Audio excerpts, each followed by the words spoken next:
Hey, this is Chris Ownbey, Chris Ownbey's Golf Fitness. Today we're going to go over a workout to help you stop slicing the ball, which as we know the cause of a slice is the lower body moves towards the ball or early extension towards the ball in the downswing, which makes us cast the club, have to stop, decel, lost the posture, cup, scoop, chicken, pull, or hit it from the outside and the ball slices. So today we're going to work on what actually the cause of early extension.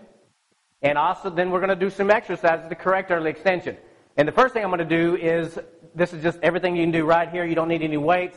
We're going to do knees to chest. We're going to do quad stretch.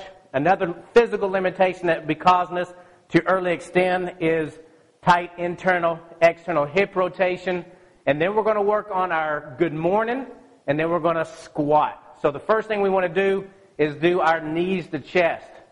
And again, what I'm doing with my knees to chest, I'm actually taking pressure off my lower back. So I'm going to bring the knee up and pull it up just slightly. And this is taking pressure off my lower back. Guys, we sit for long periods of time at work. Our pelvis gets tight.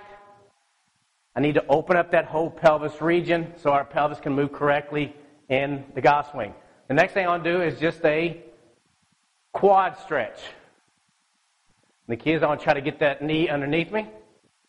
So quad stretch. Let's do about 10 on the right, 10 on the left. Next, we're going to work internal, external hip rotation. It's called a stork.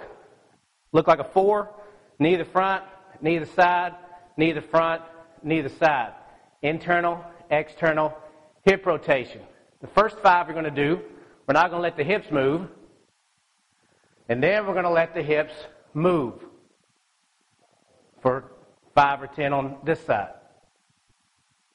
So again, on the right side, I want to do a figure 4 or a stork, not let the hips move. It's going to work proprioception in the down leg, internal, external rotation in the hip, and then we're going to let it all move.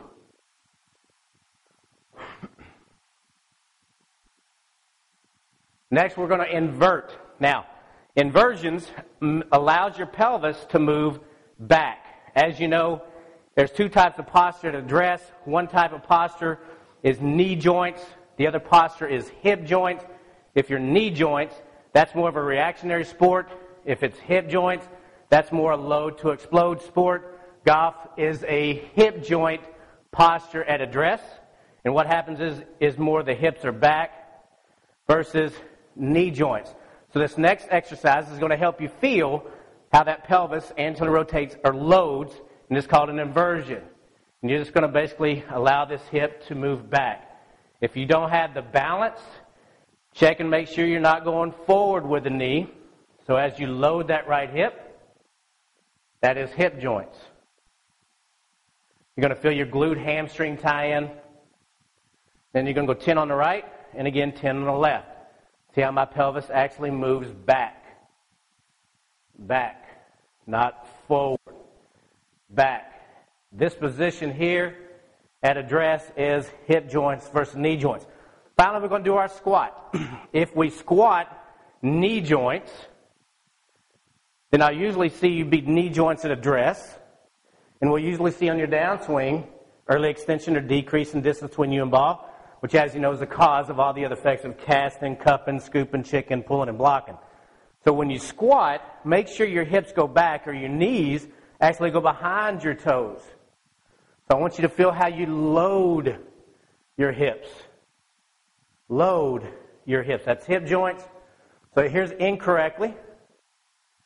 If I had 10,000 pounds on my back, could I squat better in this position or this position? Correct. So I'm going to anteriorly rotate back and load my hips. So this position is hip joints at address, which on your downswing is the pelvis can actually move away from the ball. So now we're going to do 10 squats. Do this little 5-minute warm-up routine. Open up your hips, internal rotation, load your glutes for a more consistent golf swing.